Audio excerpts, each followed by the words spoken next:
হঠাৎ করে মনে হলো আজকে বিরিয়ানি খাবো, কিন্তু নিচে এসে রেডি হয়ে দেখি মা অলরেডি রাতে রান্নাবান্না শুরু করে দিয়েছে। শুনে একটু চিৎকার করলো, কিন্তু আমার যখন মন গেছে তখন তো আজকে আমি খাবোই।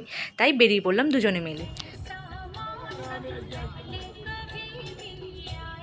গানটা শুনে মনে করছো বাইরে বৃষ্টি হচ্ছে, না না না, বৃষ্টি পড়েনি, অন্যদিকে বৃষ্টি পড়েছিল, তাই ওয়েদারটা আমাদের এখানে বেশ ঠান্ডা করেছিল।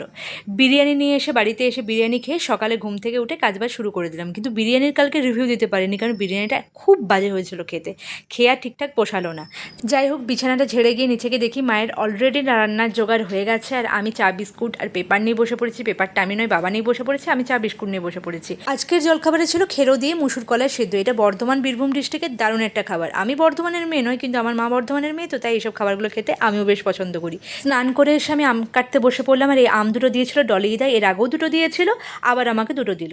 দেন লাঞ্চ কমপ্লিট করে এখন আমি জামা কাপড়গুলো গুছাতে বসে পড়লাম। তো চলো, আজকের মতন বাই।